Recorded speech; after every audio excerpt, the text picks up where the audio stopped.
I was too young to know exactly what was happening. You ever seen that movie, Mad Max? Yeah, that was kind of like us. It was a race to capture the public interest and hold it with any subject, however trivial.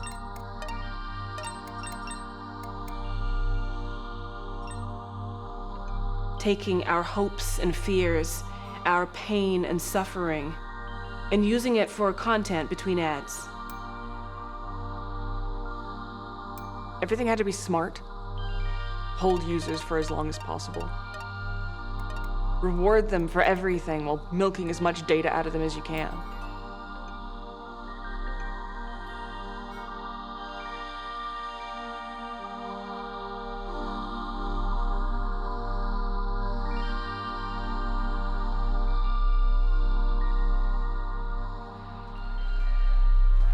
I've been in this fight for as long as I can remember.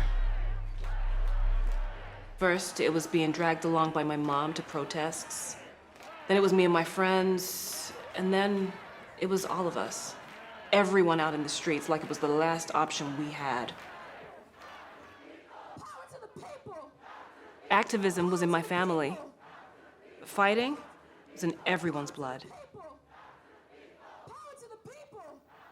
I got started in tech the same way as everybody else.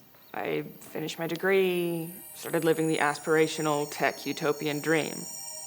And I believed all of it.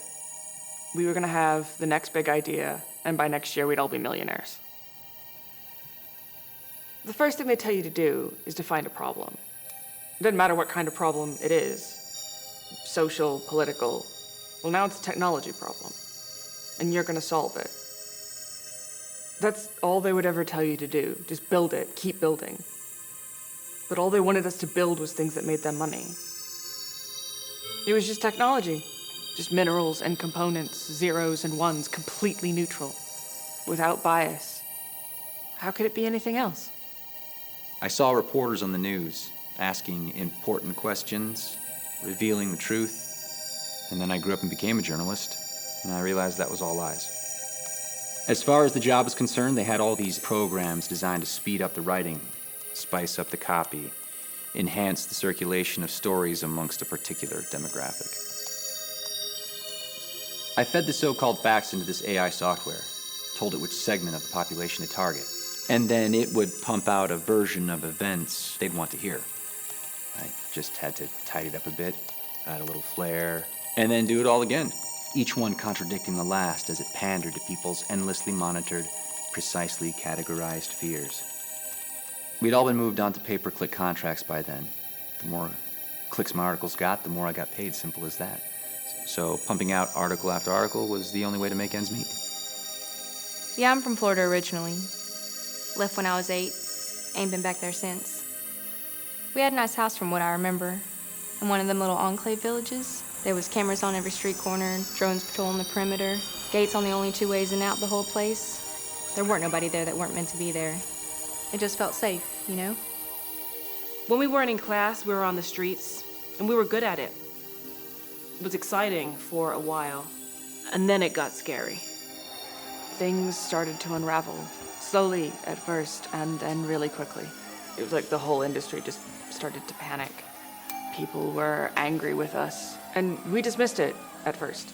You know, we thought they were idiots. Dumb normies, we called them. One day, I'm scrolling through my feed, and there's this live stream of this house, and it's burning. A mob had broken in, ransacked the place. And I'm watching it, and then I realize, I know this guy. He was in my class. I remember the wind woke me up and I could tell something was wrong right away. I remember my parents laughing and yelling fake news at the TV in the days leading up to it. They didn't believe nothing unless they read it from people they knew online, and just their private groups, all locked away and exclusive just like the village. When that big storm rolled in off the Gulf, when that water was on our doorstep, nothing was keeping it out, we had no chance. We lost everything. But I'll never forget the smell of the water running through the house and our neighbors crying for help. I did my time in the back of squad cars, hands in cuffs, spray and gas burning my eyes, a skull full of lumps and bruises, more than I could count. People I know got into the back of those unmarked trucks, and I never saw them again. I remember sitting for what felt like days in Daddy's truck, gridlock on the highway. We were meant to go to the FEMA camp, but Daddy wouldn't take us. Said we were better off on our own, don't need no government help. It's funny looking back. Daddy's whole thing was about hating immigrants and refugees, and now we become migrants and refugees in our own country. Occasionally we'd stop and people would take pity, give us some food or money for a little work. Most places, though, they were not pleased to see us. No, sir. Place we were shouted at, spat on, called scroungers and outsiders, refugee scum. I was better than most at it, I guess. Not that it's something to be proud of. Somehow I was able to tease stuff out of the code, out of these algorithms that none of us really understood. It was exciting sometimes, I'm not gonna lie. Then things got tough. Our message was simple. We were fighting for justice, but somehow it got twisted. And it felt like the whole world was against us. People called us cop killers, said that we were being paid by China, by the Russians, by ISIS. They called us traitors and anarchists. Someplace we couldn't even get in because they literally built walls around them. Towns where the militia rode out to meet us in trucks like my daddy's, but with big old guns strapped on the back, making it clear we should turn away. Like someone had taken the worst of social media and made it flesh. We thought we were all working together to build a better world. Some towns we could see they were on fire from miles away, so we just turned around on our own. One day I was working on a story about how the anti-5G conspiracy groups were saying that the government had started hiding 5G masts in the environment. I ran it through the software, came up with two versions, one that was full of snark, treating it like a joke, one that was serious, suggesting that it was real. Both backed up with the facts. I didn't think of it much. I mean, I was doing at least a dozen stories like that day at that point. But less than a week later, I was running a story through the AI about a forest fire in California that had been started by a mob of protesters. And I was watching it as I fed it in. They were angry, barely making sense, fired up. Soon people started turning up and joining us with their own agendas, demanding that the government stop drinking children's blood, saying that the cops were really lizard people, infighting within our own ranks over which conspiracy theory was true. Mobs setting fire to cell towers.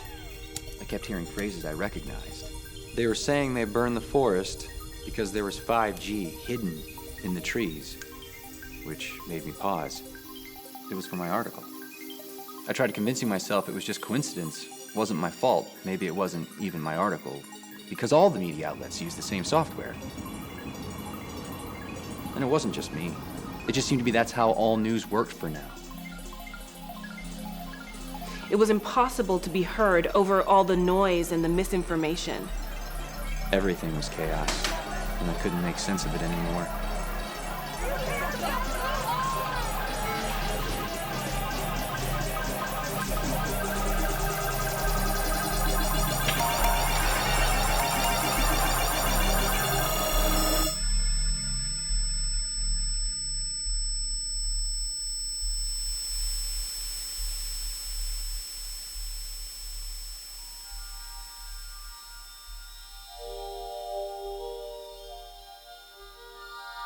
I took a step back. I started reading, looking into actually what was going on. And, reading more than just, shit the VCs were telling us to read. I started to see the bigger picture about how capitalism and racism go hand in hand. The tech companies extract from us in the same way the oil companies extract from the planet. Eventually I settled down, found a good group of people, community up in the mountains. But my parents, they never made it. Died on the road. Mama had this cough for weeks. I was lucky. I had good friends, a good community, like-minded people. We started to organize again, but this time it was different. We learned to build solidarity, to organize, to bring us all together, to strategize. I don't want the tech we build to consume the world, but to augment and support it. We started to build something new, a different way of networking and connecting, where the tech was built from the ground up, designed to support people rather than mining them.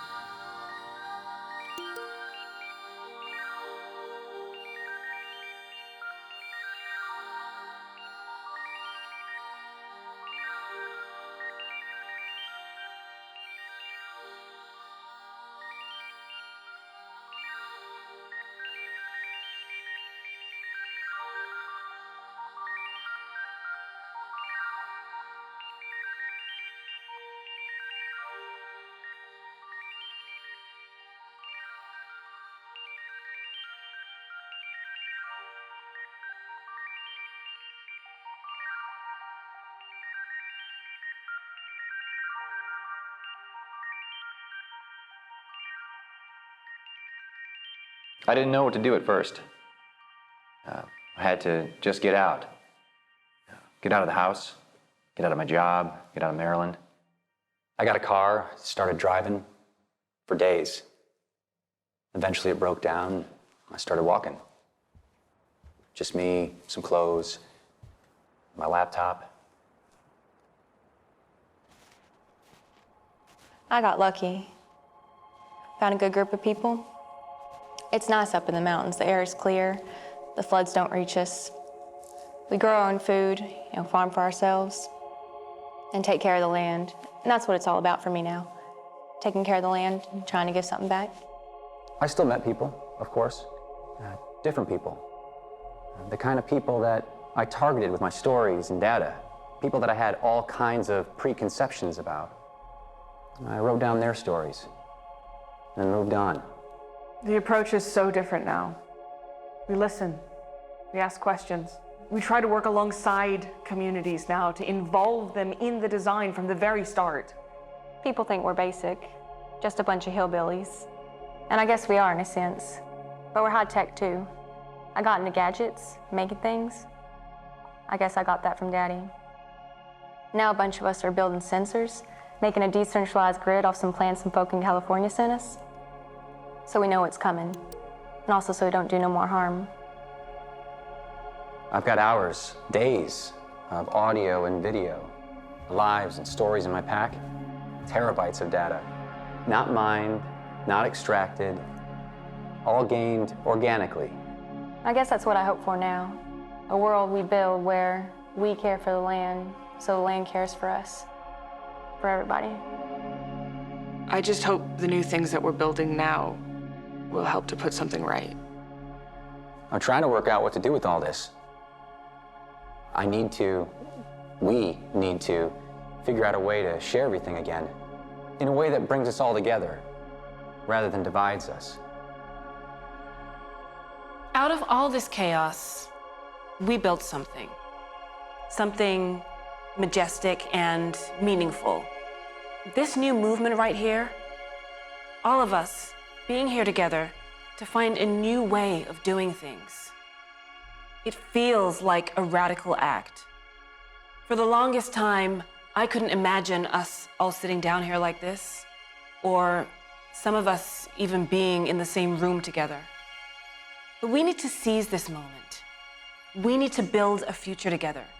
A future where our differences don't divide us, but make us stronger. Where we reward truth and honesty over lies and deception.